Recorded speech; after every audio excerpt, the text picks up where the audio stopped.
If I asked you to get a piece of paper and something to write with,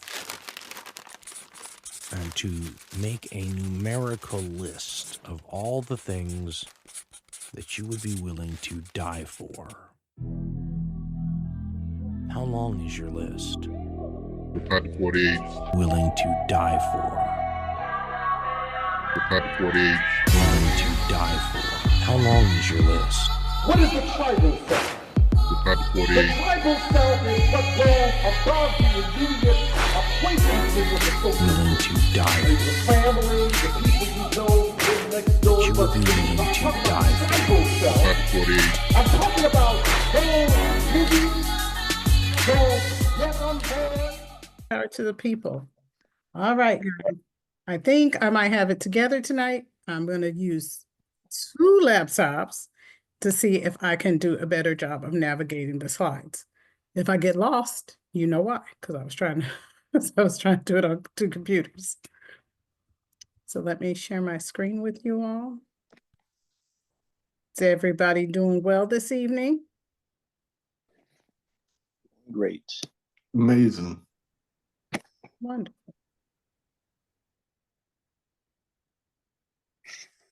Okay, is everyone seeing the screen okay? Yes, we can see it now.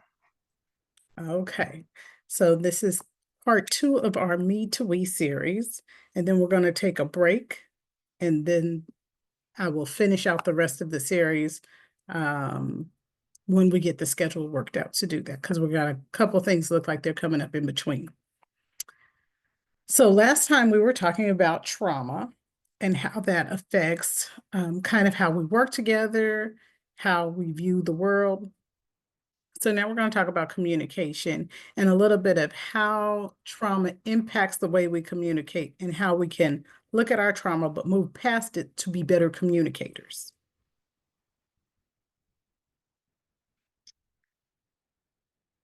So what is communication? Communication is simply the act of transferring information from one place, person, or group to another.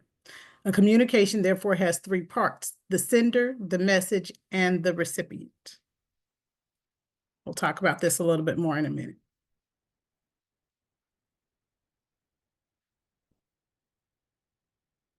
So there are multiple types of communication. Amandla, how are you doing this evening? Or is it Amandala? I'm doing just fine, but yes, it's a mandala. Okay, Amandla. Can you share with us the wording for verbal? What is verbal communication?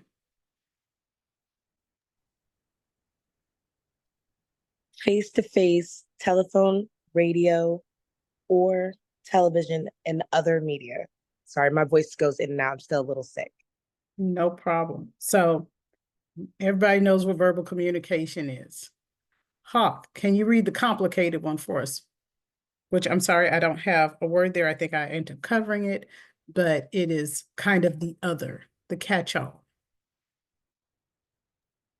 Is that the one next to verbal? Yes, but the little body. Okay. Body language, gestures, how we dress or act, where we stand, and even scent. There are many subtle ways that we communicate, perhaps ever unintentionally with others. For example, the tone of voice can give clues to mood or emotional state. While, is it while? Mm-hmm. Whilst. Oh, whilst. Mm-hmm. Whilst hand signals or gestures can add to a spoken message. All right, thank you, Hawk. Written, letters, emails, social media, books, magazines, the internet, and other media. And War, can you read visualizations for us? Graphs and charts, maps, logos, and other visualizations. All right, so these are all the ways that we generally get communication. Can anybody think of anything that was left out here?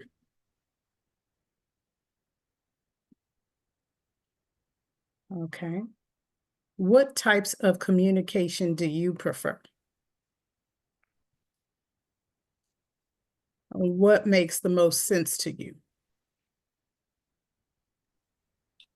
I'll, Thank you for being here, For, Vibes. for me, I would say verbal. Okay. Eliza? I Anybody would else? say visual for me. Okay. Anyone else?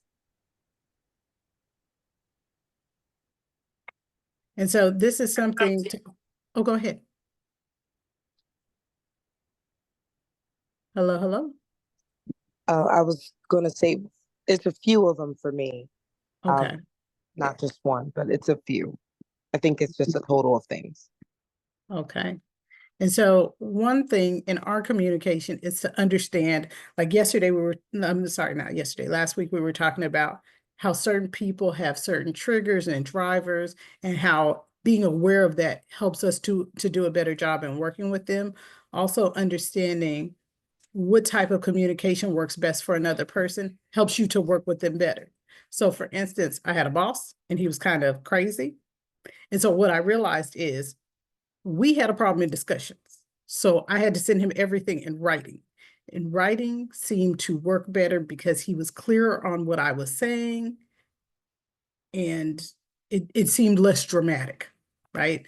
Everything, if I said it, if he heard it, it always went wrong. But written seemed to work much better. So sometimes you just have to know that about people. So here are some facts about communication. 76% of our waking hours are spent in some form of communication. So that's writing, reading, talking, listening. There are 8 typical nonverbal behaviors. So facial expressions, body language, posture, gestures, proxemics, which deals with personal space, right? It's communicating something to you when I get close to you, or if I start pulling away from you.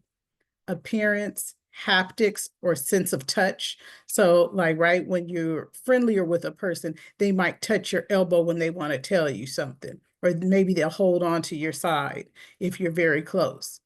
Somebody who's not close to you who grabs onto your side, maybe they're communicating something and you want to figure out what that is. You also have eye gaze. Am I looking at you? Am I looking away from you? Like, what is it they say? If you look up and to the left, that means you're lying. Paralinguistics, which is your rate, fluency, pitch, and loudness. So some people speak very loudly, some people speak very softly, and that all goes into their messaging, in which you kind of begin to formulate your thoughts about that person.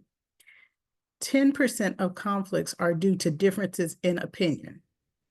90% are due to wrong tone of voice.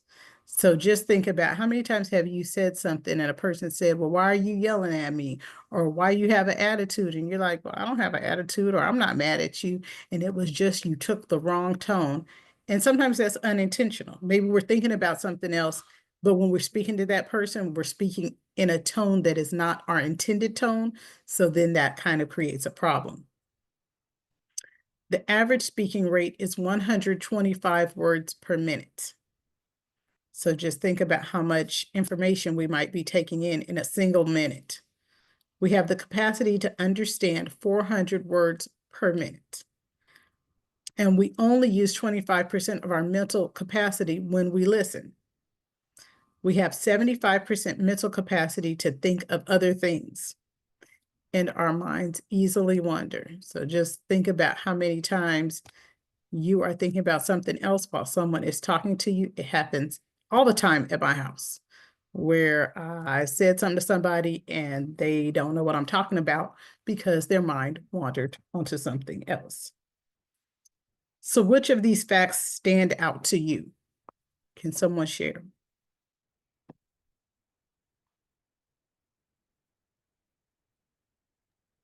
I would say the Wrong tone of voice because many times I've, you know, my my grandpa used to say like, it's not what I said, it's how I said it and my tone. So I would say a couple jokes or something. He's like, "Man, you're harsh."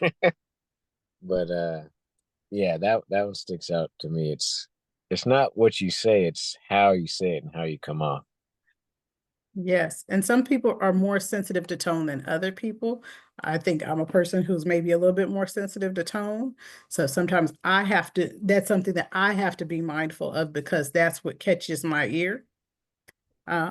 Someone else, is there a fact here that stood out?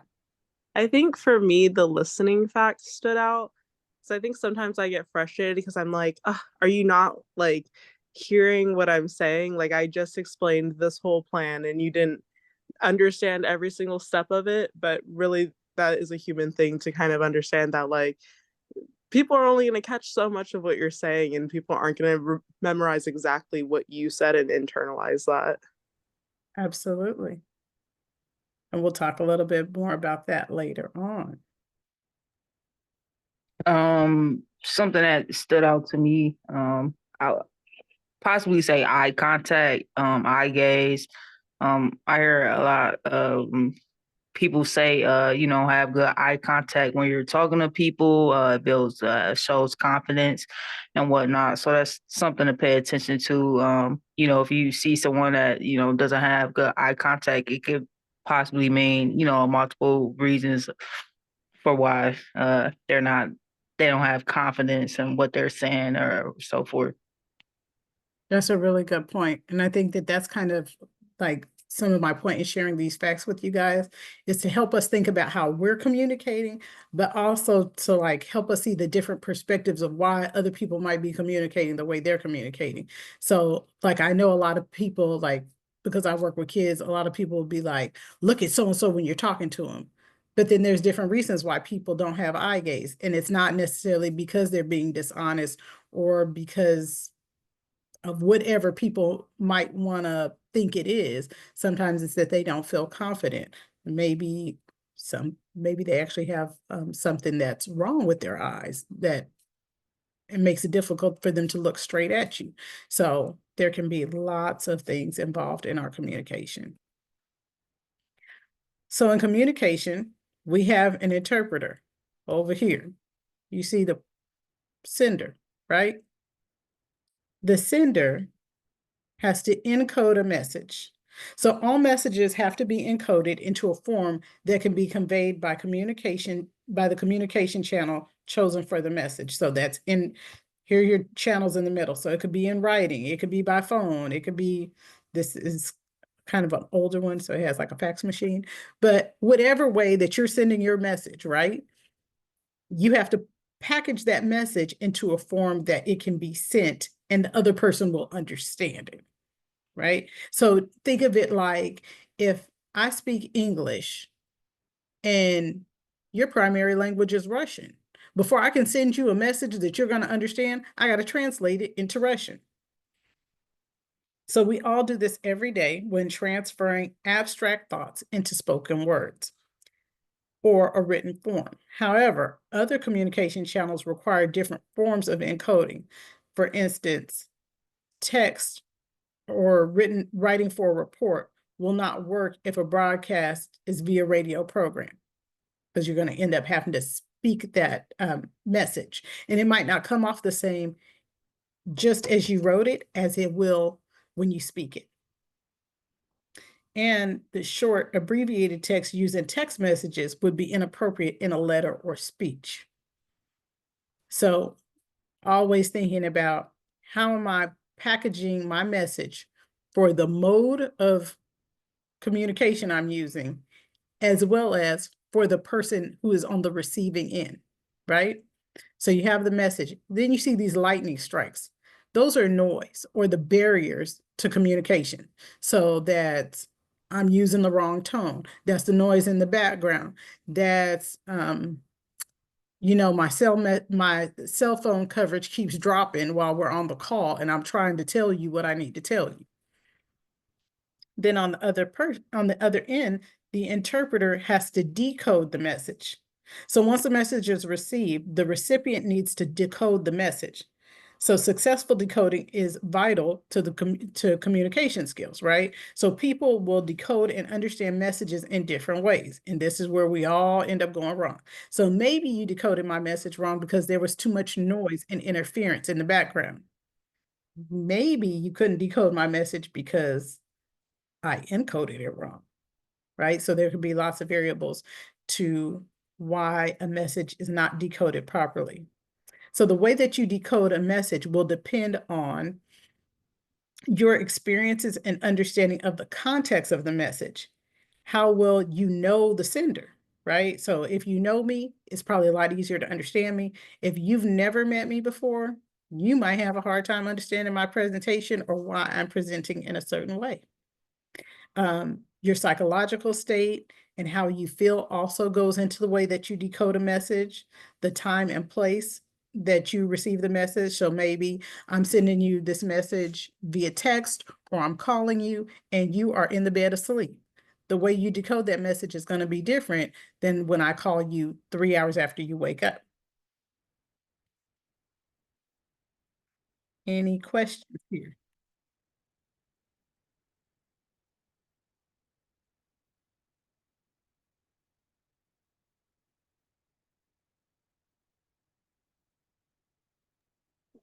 All right. The Mehrabian formula. According to the renowned professional psychologist Albert Mehrabian, 3 elements account for our perception of a person: words, tone of voice, and body language. So based on the previous slides, does this make sense to everybody? Yep.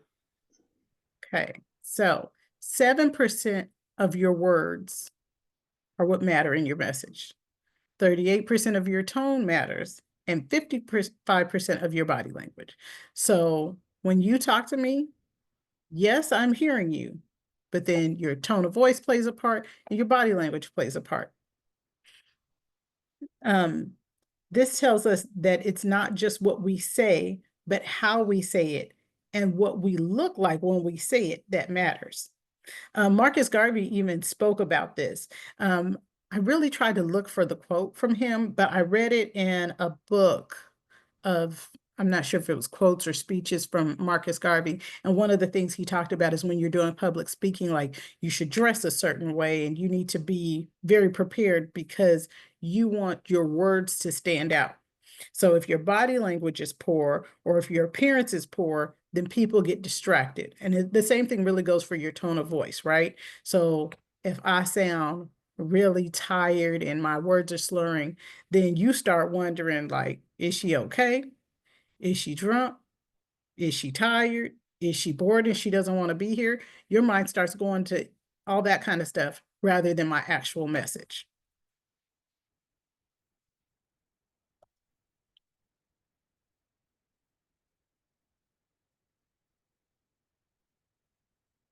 Okay. So when we are speaking, one of the things that we need to do, and I'm sorry, the slides got a little out of order. So when we looked at that process for communication, right? You want to give a message, you encode the message, the other person decodes the message. One of the things that's important for us to do is to clarify, right? And clarification is the skill we use to ensure that we have understood the message of the speaker in an interpersonal exchange. So when using clarification, you can follow the following guidelines. Admit if you are unsure about what the speaker means. So if I don't know what you're talking about, I just need to say that politely. Asking a person to repeat themselves. Stating what the speaker has said as you understand it and check whether this is what they really said. So being careful not to say, well, you said this, but saying, I thought I heard you say this. Is that correct? Ask for specific examples, right? Again, if I'm vague on what you're saying, I'm not really sure what you're talking about. I can say, Can you give me an example of what you mean? I'm unclear. Use open, non-directive questions if appropriate. So an open question could be something like, can you tell me more about that? And not basically, you know, when they say like, don't lead the witness when you're watching those like Law and Order. So I want to just leave it open for you to respond to me as you need to without pigeonholing you. Because if I pigeonhole your answer and say, is this what you meant? Yes or no? I still might be unclear. And ask if you have not got it right and be prepared to be corrected. That is okay.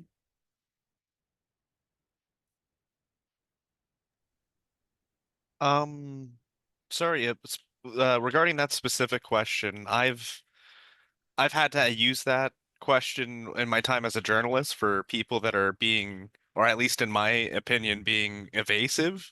So how do I go out about in a non-confrontational way that are like, I don't think you're being completely forthright or we're evading something?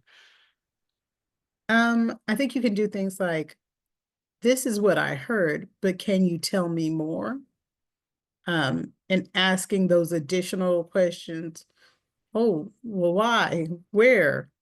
You know, I think sometimes giving them baby step questions to answer, and then you can do the tell me more sometimes helps, because sometimes people don't want to tell you too much, or sometimes people have a hard time grasping what they should tell you.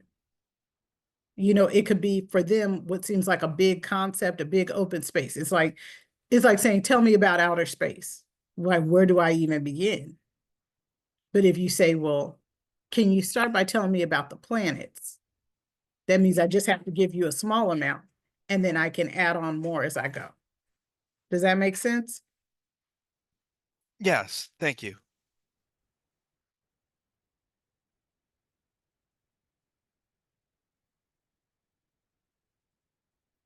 Okay, the next step would be summarizing. So after you clarify, when you end a conversation, it's important to summarize. It's a further extension to clarification.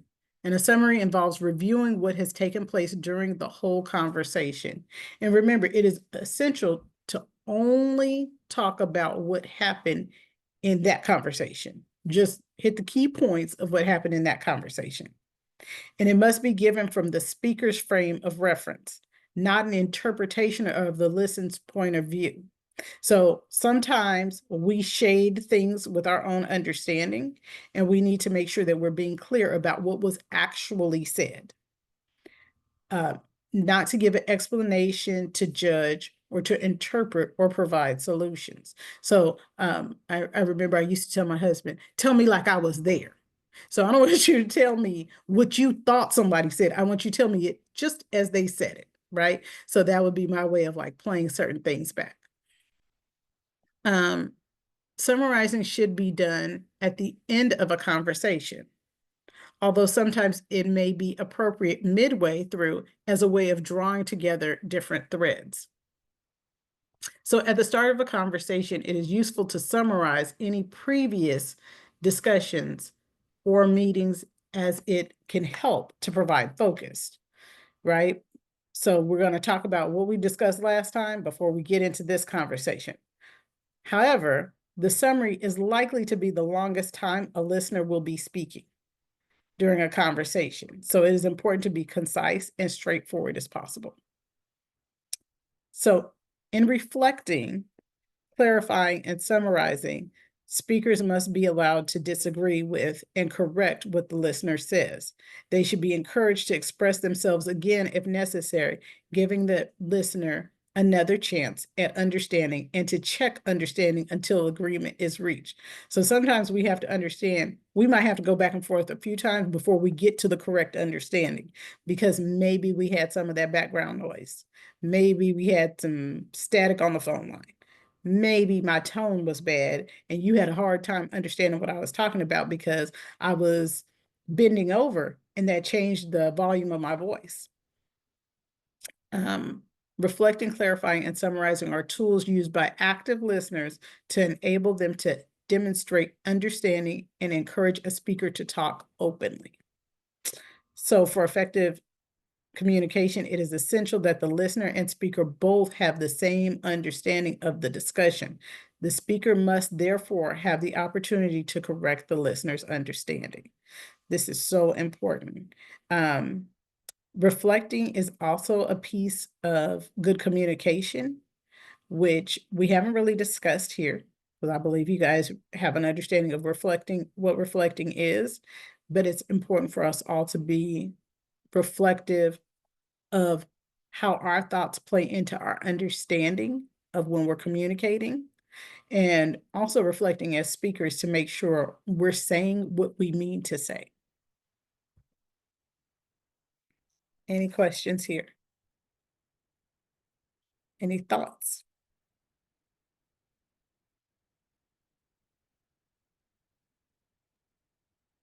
Real quick, when I like Mhm. this part when you said saying what we mean to say.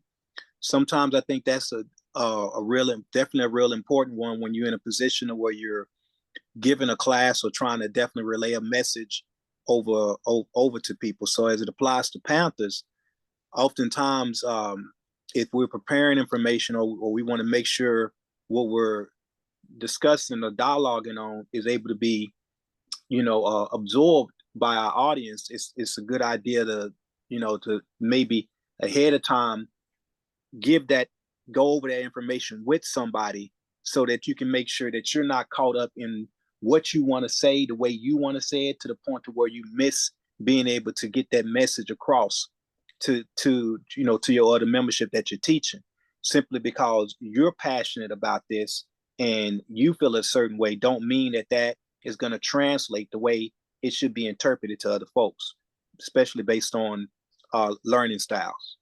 Absolutely. You definitely have to think again about that encoding. Are you packaging your message in a way that others will understand it? So how are you communicating, right? So just like Ward was talking about, sometimes we get so caught up in the way that we want to deliver a message that we're not really thinking about how does the other person receive it. So this is a little matrix that helps us to think about, like, are we having regard for the other person? And where's our regard for ourselves in the way that we communicate? So let's think about this. So you have assertive, remaining calm, using I statements, avoiding accusatory language, standing up for yourself and others positively. So that is in the realm of having high regard for yourself and high regard for others. Bunchy Carter, can you tell us what it says in the aggressive section?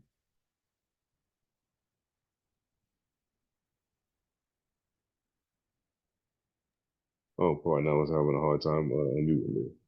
No Aggressive, speaking loudly, using you statements, demanding in language, interrupting others, blaming others, seeking to intimidate. Right. Thank you so much. So that's when you have a high regard for yourself, but a low regard for others. So how is that message coming through to the other person? Harper, can you do passive?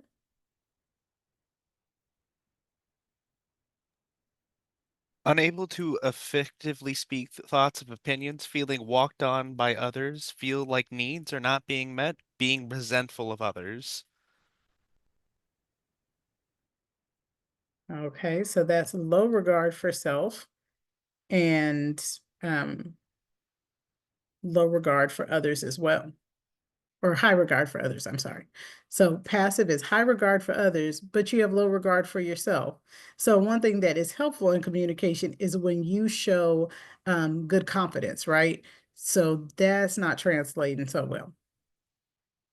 Okay. Eliza, can you do passive aggressive? Yep.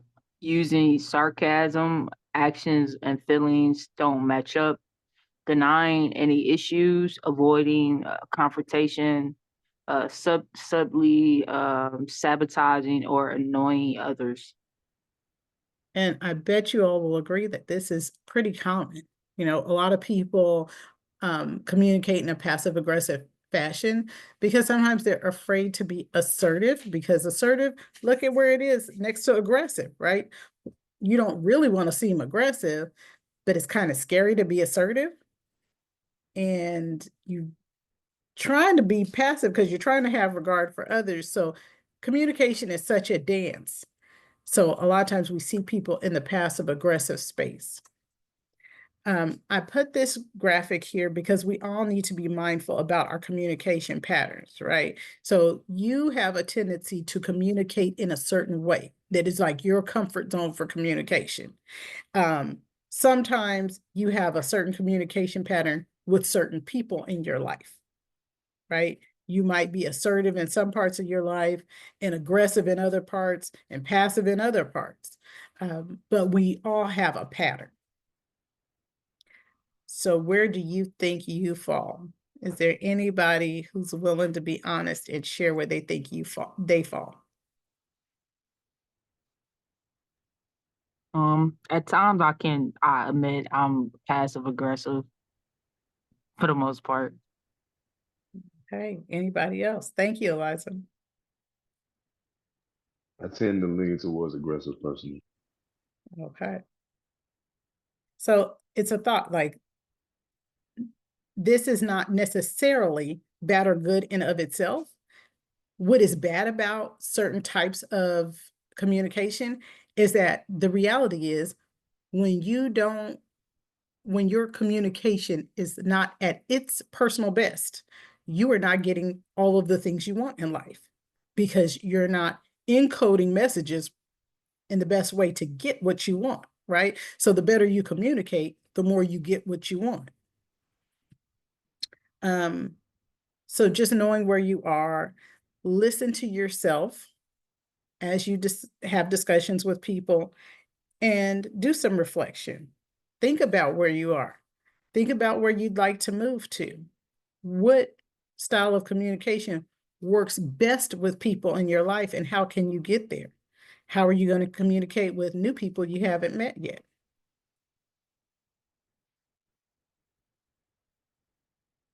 Okay. How trauma impacts communication. So, as I said, the last time we talked about trauma. So, bringing that back this time, trauma can have a significant impact on a person's communication. Some of the ways trauma can impact us is, War, can you read this list off for me? Number one is trust. Number two, avoidance of triggers. Number three, emotional regulation issues. Four would be memory problems. Five, changes in language. Six, intrusive thoughts. That's one of my favorite. Number seven, feeling detached.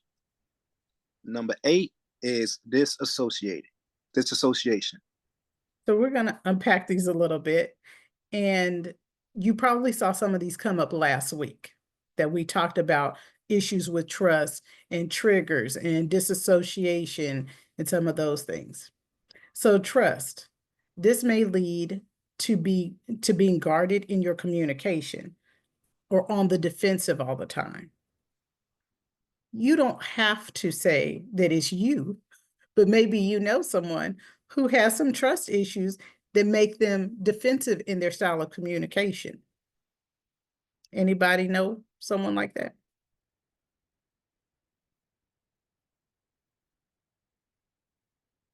Okay, I'll raise my hand. So I have been that person that I felt like I couldn't trust people, or I couldn't trust that people would be okay with me. So sometimes that led to me being defensive and kind of like over explaining myself, always ready to defend my position. When sometimes part of trust is trusting that you do understand. Sometimes people won't talk about certain things, certain topics, or they might shut down because they're trying to avoid a trigger. So maybe it's a certain topic that makes them very nervous or uncomfortable, so they just shut down. Has anyone ever seen that?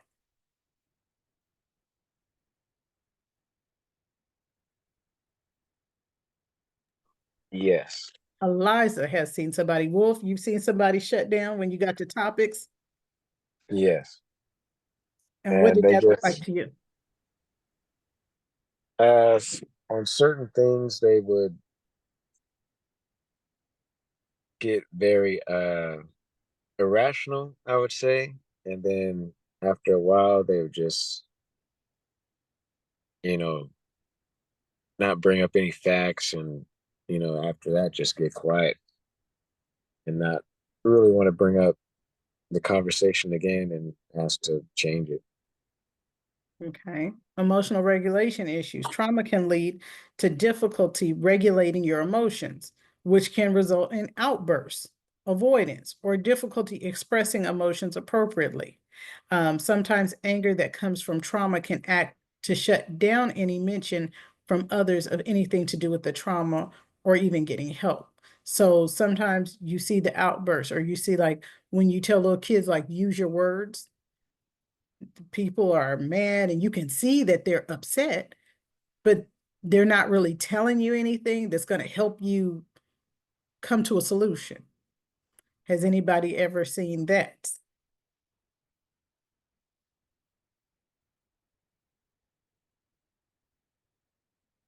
Nobody seen anybody have outbursts? Yes, definitely. Okay, because I was like, you guys need to, like, spend some time with some family members I got, because I know some people that can have outbursts. Teach you about, what it's like when you have emotional regulation issues. Memory problems. This is something that often people don't really recognize, but it can lead to trauma, can lead to problems with concentration during conversations, being easily distracted, or losing their train of thought. So those are sometimes people that you're like, you didn't hear what I just said, and it's because their mind kind of wanders a bit.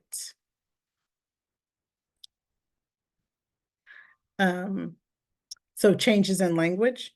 Trauma survivors may use vague or guarded language, or avoid talking about the traumatic event altogether. This can come in the form of not talking about topics that have emotional content. So it could be that just anything that connects to an emotion for them, they just don't want to talk about. And they won't use specific language. So it could be something like, for us in San Diego, we had a big flood, which is very abnormal for us. And some of those families were traumatized. I heard about a family where they were like in 5 feet of water, and they had an elderly grandma in the house, and they had to put her like on a high up counter or something to just like keep her safe for a few minutes until they could figure out what to do. So for that family, they might not talk about things that have to do with the flood, or they might use like really vague, weird language, like, remember when there was a lot of water? Like, what are you talking about? That could just be a rainy day. I'm going to pause here because we have something in the chat. The memory loss can be the worst when dealing with an aggressive communicator, as they seize your inattention or stumbling as proof you're lying or otherwise not being sincere in your communication. Absolutely. That can be really difficult because they might not see that you simply don't remember what they said.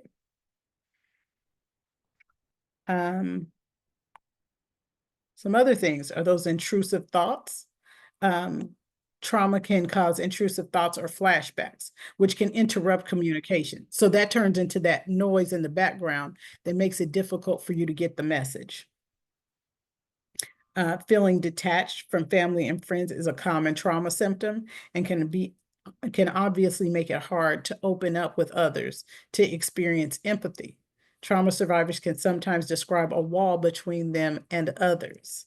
I was just watching I guess it's a TV show, and the guy was on there talking about PTSD from being in the military, and he was saying there was a wall up even between him and his kids. So he was not communicating effectively, which was, and this is the big part about communication, because he was not communicating effectively, he had reduced quality in his relationships. disassociation or zoning out, feeling like everything is surreal as you are outside of your body is something that can occur to trauma survivors and can make it hard to be present during communications. So again, that kind of like, where'd you go? I lost you. Like we were right here in the now in this conversation, and now I feel like you're not here with me anymore. So that can be kind of frustrating. And again, a little bit harder to see sometimes because there's also the thing of, right, people are only using so much of their brain to actually listen. And sometimes they're thinking about other things, and that may not have to do with disassociation. So you don't have to share, but which of these have you experienced? And how did it impact your communication or your relationships? Is there anyone who's willing to share? I've experienced all of these with Okay. a person that I knew, and they would bring issues to the table, and I always like to consider myself a fixer. I found that they didn't want to be fixed. They just wanted to be listened to. And it made it a little difficult. Sometimes it turned into a conflict or a conversation that ended abruptly. I'm taking note from the conversations that I've had with you, Storm, and Chairman War, and Chairman Chief Karan, and even Sync, that you guys are very good listeners, and you approach situations that a person is going through exactly like you are showing us here today, and I appreciate that. And I'm learning from that. But every single one of these I've gone through from 1 through 8 with a person on any particular day of something that they were going through. Well, thank you. I'm glad that you feel like I am doing what I preach. I think that being a better communicator is a daily work, because sometimes I don't want to be a good communicator, and sometimes I just want to say what I want to say. But you know who I learned a lot from? Whether or not you were a follower of his politically as a speaker was Obama. He paused a lot when he spoke, and I think that it gave him time to think. And I grew up being taught, like, you have to be a fast thinker. You always have to, like, if somebody accuses you of something or somebody says something to you, you need to be able to give it right back to them and reply. And I was never good at that.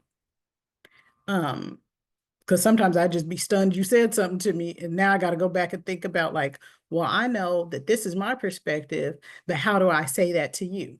And maybe some of that was me just being a passive communicator. So it was really something that I have to work on. But I think, like, from listening to Obama, I was like, oh, it's okay to pause. Like, he was considered a really good public speaker, but he didn't, just say everything in a long stream of words. He was thoughtful and took his time when he spoke.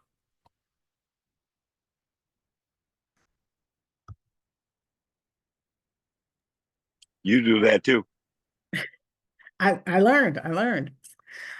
So how historical trauma impacts African Americans?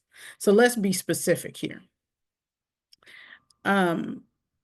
Because of systemic racism, there have been some experiences that we have had, right?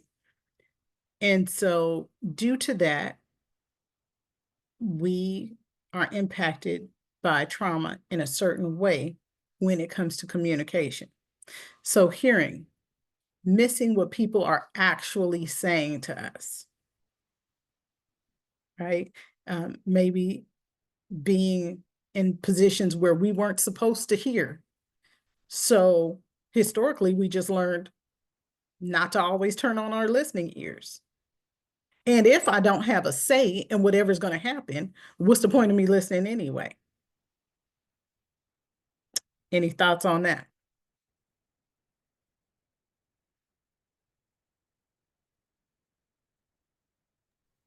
So how do you determine when someone that is sharing their issues how do you determine where you offer a solution or where you just sit and listen?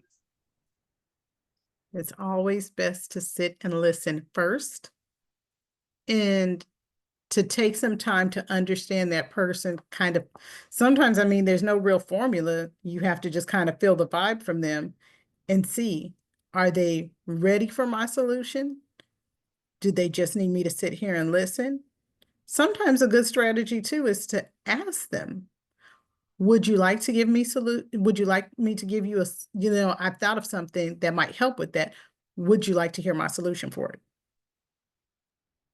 Sometimes as adults, especially, sometimes we just want other people to be quiet and we want to vent and then go on about our business.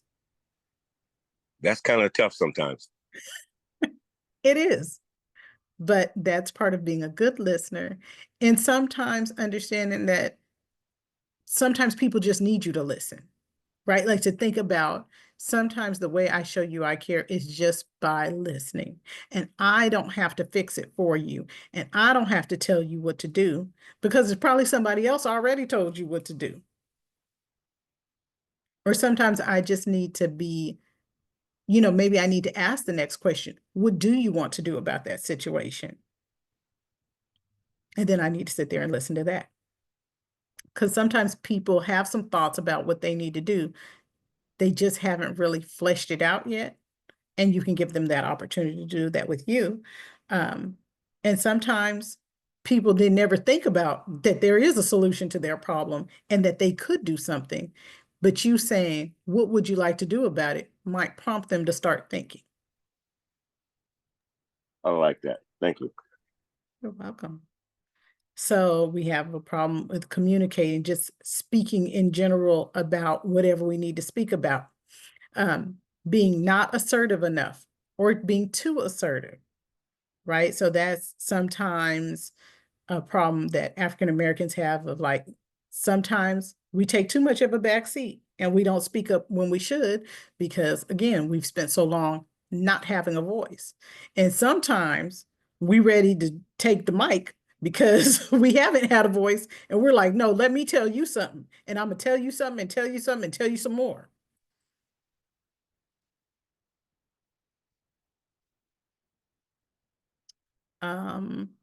We have a couple of comments here. Asia F said, I think the fear of an elevated response, like a raised voice, emotional outburst, or physical response has led me to engage in extremely passive communication styles. And the consequences of that is that I often feel unheard. Absolutely. So when we, just like I was saying, like with systemic racism, like if you constantly feel like, well, there's going to be a consequence if I reply to you, then you kind of just come to a point about like, why even bother? I'm going to be more passive. And then there's an unintended consequence of that, of, well, now I don't feel like I'm ever being heard. Brother Token said, the goal should be to encourage the solution from them by compassionately engaging with their feelings from the perspective of an inner self, right? Yes, absolutely, Brother Token. One of the other impacts is our ability to take risks. I ain't going to try that because, and also sometimes we stay in our comfort zone, right? Sometimes it's that we have had to play the part so much that we just decide, you know what? This is me. This is how I talk. This is how I do things. And that's the way I'm going to do it. And nobody's going to tell me different. But again, if we think about, is that what's getting us what we want? Is that what's making us perform at our best? Is that what's helping us to have the highest quality of relationships? Yes, Brother Togan also said internalized inferiority complex. Absolutely.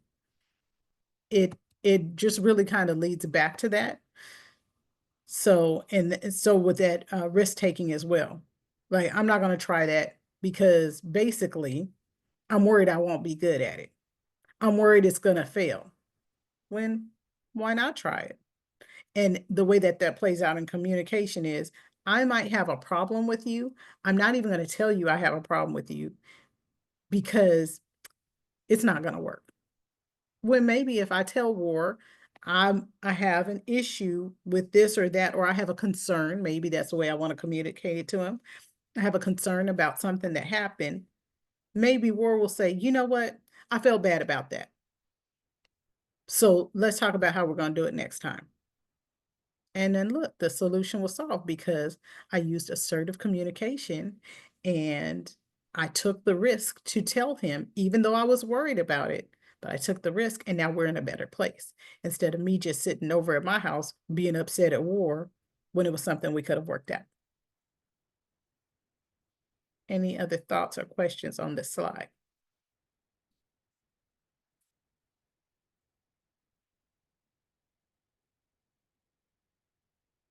Okay, thank you so much for bearing with me. We are almost done.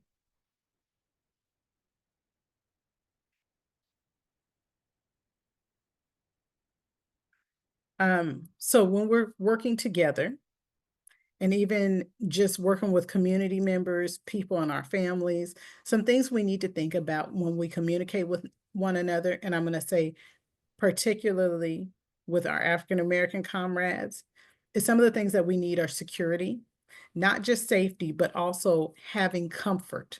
So feeling like I'm really okay. I can talk to you without being anxious, without being worried. Significance, being able to identify your own worth.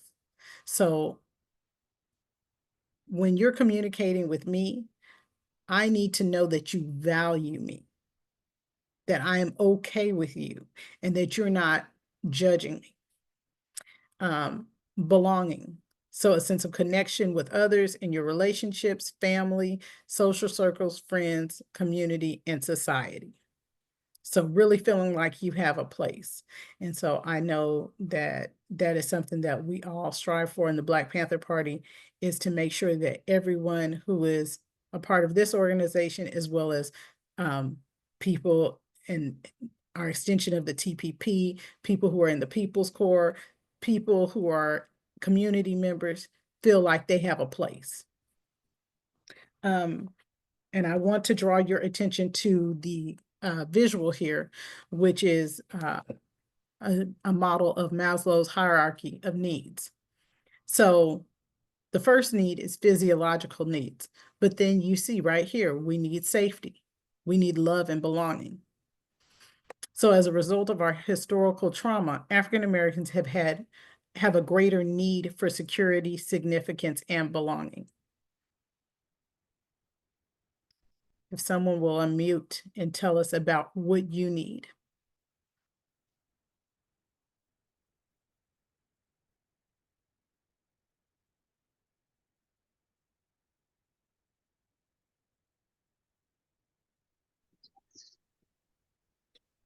I jump in, but it's not necessarily what I need, but it kind of goes into one of the problems that we find engaging in the community.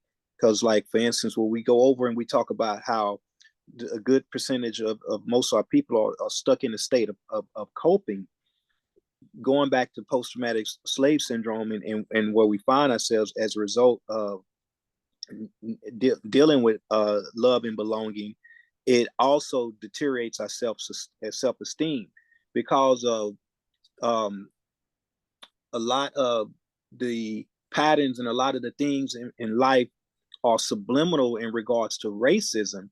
It creates an inferiority complex to the point to where a good deal of us don't even see or realize that we have an inferiority complex. So self-esteem kind of gets chopped at our youth a lot of times, and we become adults not even realizing that we're suffering from an identity complex as a result of low self-esteem because of how we've been subliminally bombarded with messages throughout our life. And so I just thought that was real important. And oftentimes when we encounter people within the community, they don't even realize that they're suffering from this inferiority complex. And so therefore the concept of self-determination and self-sufficiency is just far out of reach to them. And so I just wanted to bring that up. Thank you. We have a couple people saying that you are talking the truth. So can somebody share what they perceive the needs of others around them to be?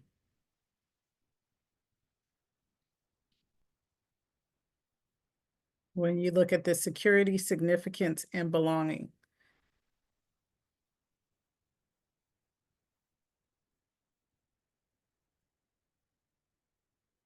Okay, I'll share.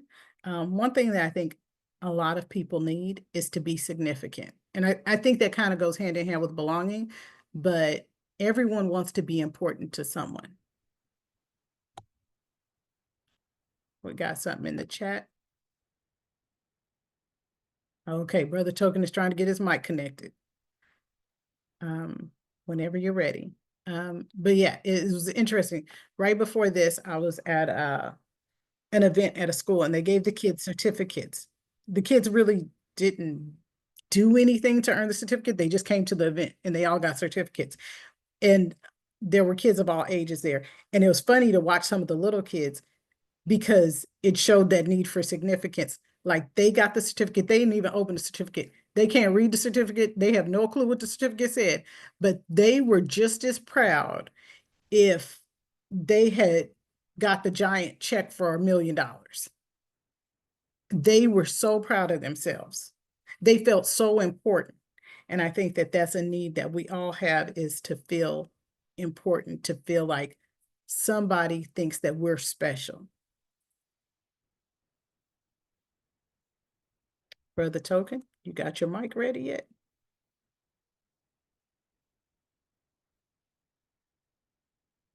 Okay. So if we look at this visual, one of the things you'll notice is that self-actualization is at the top. So first you need your physiological needs, like to be warm, to be, not hungry, be fed, to be safe, to be loved, and to feel that sense of belonging, and then to have self-esteem, and then you can have self-actualization. So we cannot have self-actualization without all these pieces in place. So when we consider systemic racism, how has it prevented us from achieving self-actualization? Can someone share?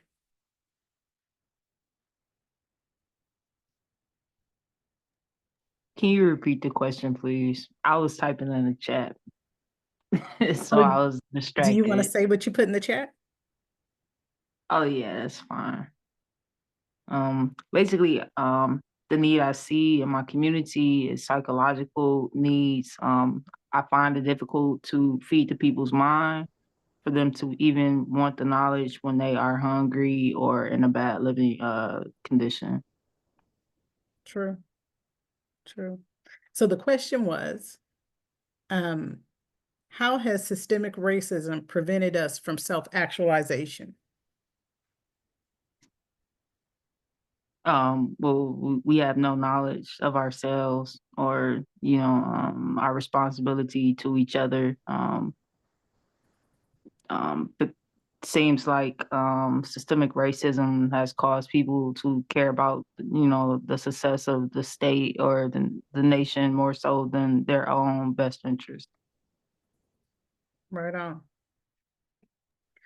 So then my next question is it possible for us to define ourselves? Remember, we talk a lot about define, develop, and defend, right? Is it possible for us to define ourselves without self-actualizing?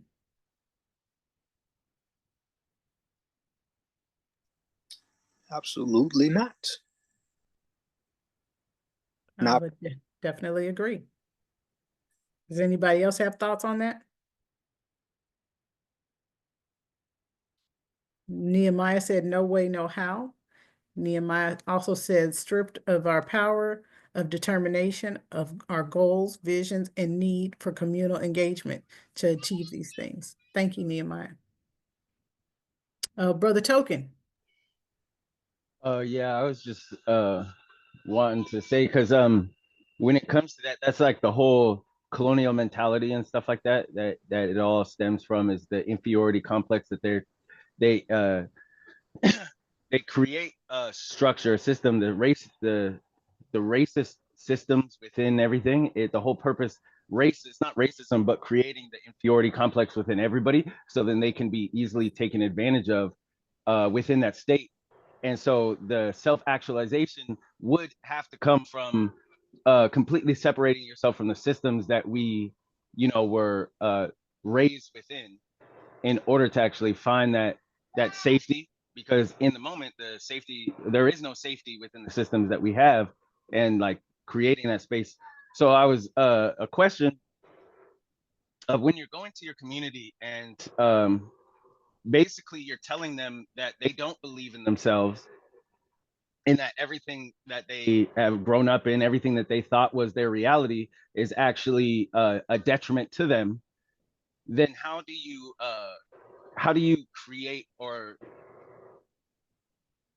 how do you engage with them in a way that actually builds that esteem from the overwhelming project of decoupling yourself from the systems that created who you are today? Thoughts? I jump in. To me, kind of like what Storm just talked about with the 3Ds, that goes back to addressing the 3Ps. And the first one with that would be perception. For one, even when we're engaging in discussion with them, we have to, even with our body language and I speak in the way we go about it, we have to come off as though we're happy, we're proud, we feel good about being able to offer alternatives or offer ways to go about addressing our oppressive, the oppressive conditions, without feeling like we're victimized. And the part of the perception is getting them to see that they're looking through the lens of victimization. Because when you do so, then you're stagnant and you're stuck, which is why when I talked about self-esteem from that standpoint, is being so traumatized to where self-actualization is not even a feasible concept. And so you have to be able to get them to a place to where they can go back and think about, how did we get here? And it has to be first started with the individual level, because you can't move straight into the collective, because not enough of us are seeing living, breathing examples from a collective standpoint to even talk about, hey, this is the actual example, so to speak, of living in a situation without that. But we have to realize that there are steps that need to be taken. And as we collectively take these steps, it will raise the consciousness and raise the reality of where things can be and where they can go.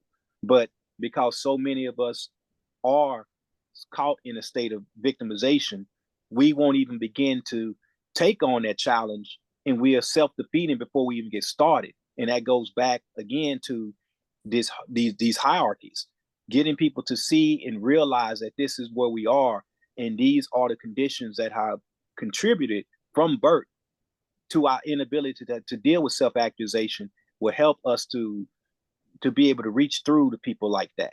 But they have to be able to experience this and be willing to walk that path from an individual level first. And then you take them through the trifecta of family and then community. Eliza? I think it comes down, especially with the individual, it being a choice. Just letting them know it's a difference between being powerless and choosing to surrender your power. Basically, they are not powerless. They have a choice to step into their power. It just comes down to the choices that we make. Right on. Thank you. Karan? I think an important part of it is to historical materialism and seeing the foundations that have been laid down by movements that have achieved success in a way that were tangible to the people at a time, to cultivate the kind of traction that it did, right?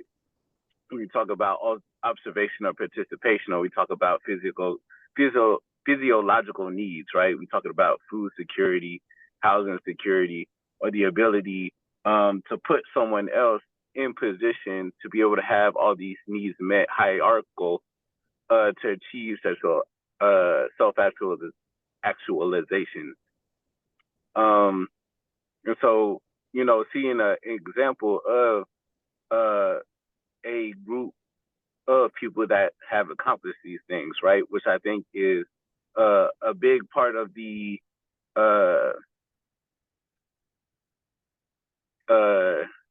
sensationalism, I guess, about the party. Not to say that they didn't achieve these things effectively, but I do think it came with a lot of other things that, you know, given COINTELPRO, it doesn't give a whole story every time when they talk about the food programs, or they talk about the clinics, or they talk about rent control, or they talk about policies that have been implemented. But these are things that have been done tangibly, right, for a community. Even breaking out of the trifecta of we take care of ourselves, we build a safe space for our children at home to grow and give them safety and somewhere to live, and then send them out to the world to raise their children by leaving the community out of it. I do think it's important to note the impact that it has by simply being able, willing, able, and ready to pull these things off, right? Like, you put X amount of people in a space, you give them food, you give them these things, right? Which is examples we could get, not even from the party from self-defense, but very many different revolutionary movements that have occurred over time, and things we can aspire to get to. But I think there's a lot of different levels tangibly that have happened, that have galvanized the people to be like, okay, this is it. This is us. We can do this. We can make this happen for us. Right on. Some comments we have in the chat is Eliza said, if you don't love yourself, you can't love anything else. Asia said, without knowing oneself and one's history, there is no means to understand what our future must look like. Eliza said, reminding them they have the power. And Nehemiah said, without self-actualization, the process of Sankofa, historical dialectics, won't be successful, as there is no self-confidence nor belief of any previous achievements. So there is no forward achievements possible. Bridget? I think that our program, our free store program, really assists with everything in this pyramid, because it allows us to empower people. When they first walk up, they're scared, they're unsure, and it allows us as the Black Panther Party to build them up and to assure them that they are someone, and they feel safe when they get there. And it's a program that really helps to build people up, and when they go from one end of the table where they have a scared look on their face to the end when they have their items, they are full of esteem, and I think it really helps to empower them. So our free store program really helps with this right here. Yeah, so I just want to encourage all of us who are here from different places that a lot of times we do our programs based on concrete things like those physiological needs, like doing cop watch and creating safer communities. But I think that we also have to think forward, that if we do a good job of making sure that those physiological needs are in place and creating greater safety in our communities, then there is a step that we're going to have to attend to, or two steps, which is love, creating that love and belonging, and instilling self-esteem, which is really going to start with young people, but even some of our older people really do still need that, because I think that has been a part of the effects of systemic racism as well. Like, you know, you have to raise your kids to be tough. Not to say that you don't want strong children, right?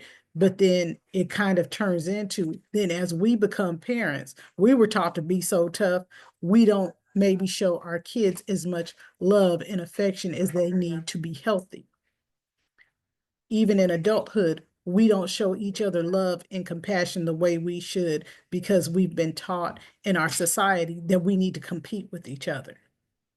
So those are some things that we will need to think about as we move forward with our programs and becoming successful at reaching that self-actualization point.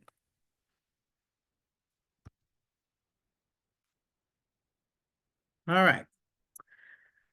So the last thing I wanted to share with you is that we need to be using the 7 C's of communication if we want to be our most effective in communicating with others. These are in no particular order. And you can see many graphics of this, and different times you'll see it different ways. So being complete, include whole chunks of all the necessary information. So sometimes people have a tendency to speak in one word, and then I'm supposed to know what you mean. Please give me a whole sentence so I can be clear, because it helps me have context. Correctness. Be genuine and give the message accurately. Conciseness. Vibes talked about like, well, why don't they remember everything that I just said step by step? Because Vibes, maybe you needed to be more concise, right? Be short and crisp, it says.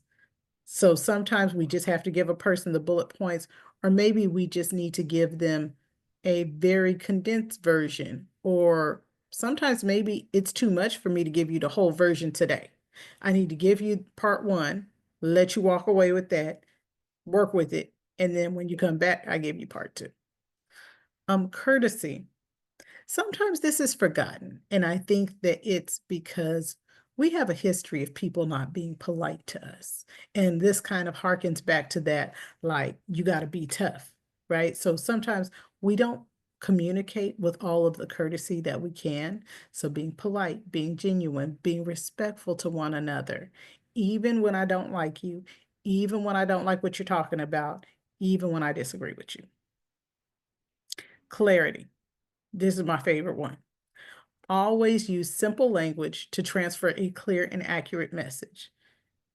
Sometimes we think we're being clear, but we're not. Our message is still muddy. So be reflective on the way that you are communicating. Sometimes you can share your message with someone else, a sounding board, and say, okay, does this make sense to you? And if you find a couple people that saying you don't make sense, then your message was not clear. And sometimes we need to be able to self-identify when something didn't get carried out the way we asked. It's because we weren't clear. So 2 things I have learned about being clear. There is an author who says, Brene Brown, I don't know if you've ever heard of her, but she says, clear is kind. So it is the kindest thing I can do for you to be clear in what I'm saying. That means you don't get misled, you're not turned around, we're not frustrated with each other. The other thing that I recently heard is, if you say something and you've made it clear, don't try to make it clearer. Sometimes when we try to go back and reflip something for somebody to get it again, we just make it confusing. So once you've made it clear, you don't have to make it clearer. Just step away. Maybe what you want to do is ask the person, do they have any questions about what you said? And that could be the way to clear up any issues. Consideration. Be considerate of the listener's interest and background knowledge, right? Always consider your audience. And concreteness and coherence.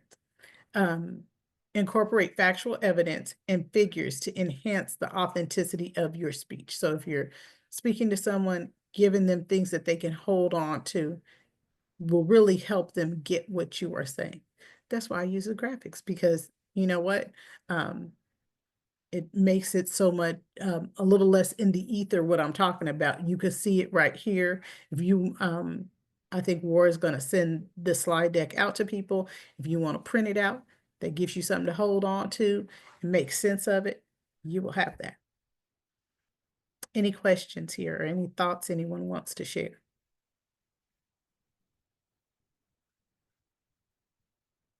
Does anyone else have a favorite C?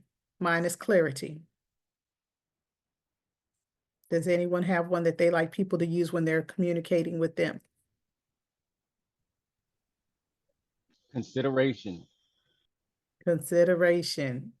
Can you tell us more about that, Brother Token? At least for me, one of the biggest issues that I have when it comes to communication is over analyzing the way people are saying things. And so a lot of the time people don't analyze themselves what they're saying, so then they don't have the consideration for my feelings as it would be taken by me. You know, it's that necessarily is that if I have expressed multiple times that certain words create reactions within my body, and for us to, if we could, for have a better form of communication, that we be considerate of these these reactions that we don't actually have control over. And so that's one of the biggest things, is when you are considerate of how you are talking to another person, then you are integrating all right, so it's like this. When considering somebody else's feelings or how the other person is going to perceive what you're saying, then it can better curate how you express things to people along the way in ways that are more efficient, to have more efficient communication styles. Absolutely. So Brother Token is asking that you please be reflective before you go off saying things, right? Think like the old people used to say, think before you speak. That's super important. Nehemiah said concreteness and coherent is important to Nehemiah.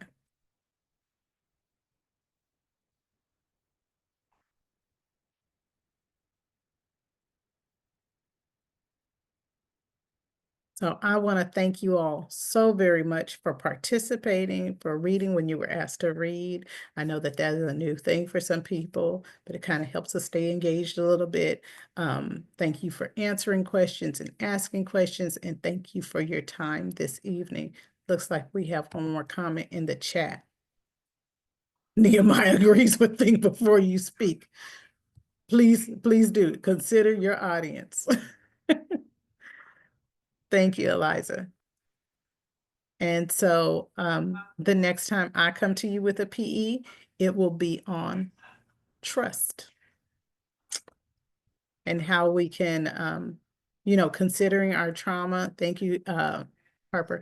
Considering how trauma has impacted us, how that impacts how we trust people, and what we kind of do with that to keep our trauma in its place so that we can have trust. We can use that with our communication to build greater relationships with all of the people in our lives and the community. And again, just thinking about like, be selfish, get what you want out of life. And sometimes when we're so busy being defensive and not trusting others, we also miss out on things.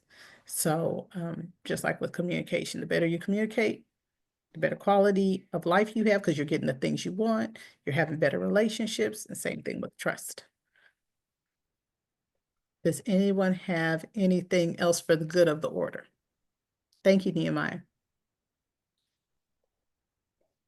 I will make sure everyone gets the slides.